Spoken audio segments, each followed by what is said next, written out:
Greetings and welcome back to PhotoJoseph's Photo Moment. We're in the Q&A portion of the show. We've been comparing the Rode VideoMic Pro Plus to my trusty old Shure VP83 with and without the dead cat. And I gotta say, I'm really impressed by the Rode. The audio quality and the noise suppression on this thing has been fantastic. So let's see what's going on in the live chat room right now. Again, if you're watching live, go ahead and get your questions in there and make sure you put @PhotoJoseph in front of it.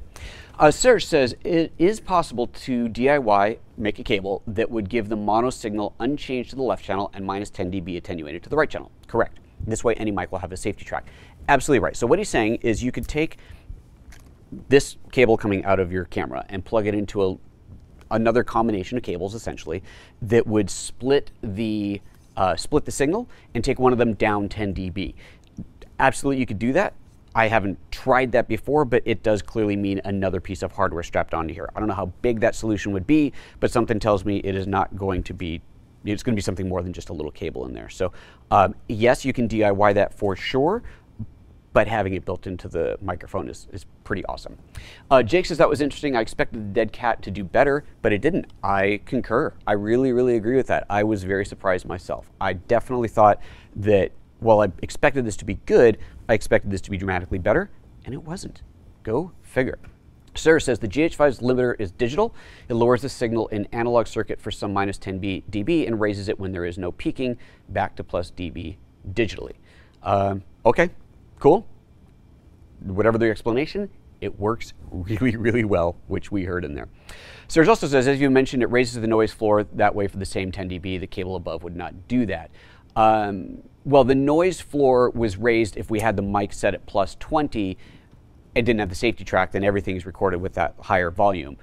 With the cable that you're talking about, if we raise the mic up, then the channel that was recorded normally, not the one that had the attenuation on it, would still have that noise floor raised. If we just had it at 0 and had one attenuated down, that would be the same thing as this is, be at 0 and then another one at minus 10. So yeah, I think the result would be the same thing. PM21AM says, what's the better settings for this mic and the GH5? So on the GH5, well, any camera, but the GH5 specifically, in my experience, you want to set the gain in the camera all the way down to minus 12. That's where you should always start. Basically, it's like this. The preamps in the microphone should be better than the ones in the camera. So you don't want to do any gaining up in the camera if you don't have to. You want to let the microphone do it all. So start with your camera at a lowest setting of which is minus 12 on the GH5s. You can go up to plus 6, minus 12 all the way to plus 6. Start at minus 12, start with your mic at 0. So I've done a whole thing on this before. Actually, let me pull this up real quick. If you want to really learn how to do all this stuff in detail, I do have a chapter on this in the GH5 training. So gh5training.com. If you're a GH5 user, please do check that out. Please do consider buying that. It's 5.5 hours of very, very extensive, very detailed training. And one of those things is about setting up the microphone. I'll give you the short version of it here. You want to set your camera at minus 12, set your mic at 0, turn your limiter off. Do your audio test, someone talking, whatever it is. If you have to, raise up the gain on the microphone. If you still have to, raise up the gain on the camera. Once you get it so that your audio levels are right where they should be, now you turn your auto limiter in the camera back on. You always want to record with it on. It's not something you usually want to have off. And maybe there's a reason somewhere that you would, but for the most part, it's something I always leave on.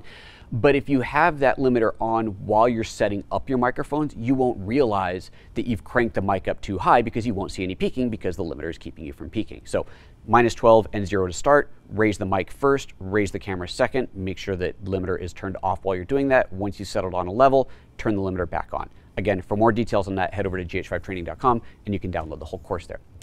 Let's see here. So-called someone says, had myself convinced to get the Deity VideoMic D3 Pro, but now might have to look at the Rode again. Yeah, I don't know if it was you or somebody else. Someone had recommended the Deity. They said that the Deity apparently has the auto off feature as well. I emailed the company, went back and forth a little bit. It doesn't work. It has an auto off, but it won't auto back on. So that was the big clincher there. After 15 minutes of not being used, it turns off, but there's no auto back on. So you have to hit the power button to turn it back on. This to me is a disaster waiting to happen. Because if you're shooting, if you're vlogging, and you just turn the camera off or the camera goes to sleep, you don't shoot for a while, the mic turns off, you pick it up and start shooting again, you forget to turn the mic back on, Ooh, that's bad. So that is not a good feature to me. They said that if you're vlogging, then use the regular mic that doesn't have the auto off feature. Okay, great. And then they also do not have the safety track feature. So those are the two things, the two reasons that I'm interested in the Rode, they don't have. So there's that. All right, let's see here. Anything else in here? Oh, D. Scott, you got a question there. Make sure you put at PhotoJoseph. I think you're missing the space in there, or you got an extra space. Because of this test, how long do you think it will be before Shure doesn't upgrade? That was a good test. You know, honestly, I don't know. This might not even be the newest. There may be a newer microphone than this on the market. I'm comparing to what I own. I've been using this for a long time. I wanted to compare to that to see if it was worth me upgrading. Incidentally, I should tell you that Rode sent this out to me on loan for this test. I do have to return this, so this is not mine to keep. I'm going to take this to India. I'm going to use it there, and then I have to ship it back. Will I be buying this microphone when I get back? At this point, I would say yes, but we'll see what happens after my India trip. So we'll get a more detailed analysis after that. Dave Del Studio, does the back of the Rode get in the way of the viewfinder when using? Yeah, Dave, you must have missed the beginning of the show. That's absolutely, that was my number one complaint on this mic, is it is in the way here. So I can't bring my face up to the microphone because this is in the way. I would really, really like to see this being plugged into the side. This, I mean, it's one of those you're kind of going, what are they thinking? That's a bad design right there. Very unfortunate, but it's definitely a bad design. Okay, I think that's it. That's all in the questions. Oh, 1DR says, since you're keeping the Rode, well, I will have to buy it, but we'll see if I keep it. You may want to look into a right angle mic input adapter and a camera shoe extension, which I just found with Google. Okay, so now we're talking about making it even bigger. First of all, this already is a right angle. All right, let's go for the close-up here again. Let me get this raised up. There you go. So it already has a right angle plug on it. Hello, focus. There it is. This already is right angle, right? So I don't know that you could get it any lower profile than that. I mean, maybe just a little bit lower profile, but it's still sticking out. No matter what, it's still sticking out.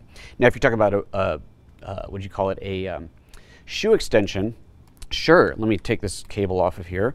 I've kind of tangled this thing all around. Let's get that tangle off of there. Where is it? There. Oop, there we go. If I was to put a shoe extension, raise it up a little bit, then yes, that would solve the problem. But I've also now just made this whole thing even bigger compared to what I had before, which is definitely not what I want. So the whole thing here is I want this mic to be on the camera at all times, kind of a vlogging mic. I keep it on me, I keep it on the camera at all times, no matter what I'm doing, whether I'm shooting stills or video, and I don't want this getting in the way.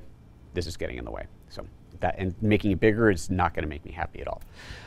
So there's that. All right.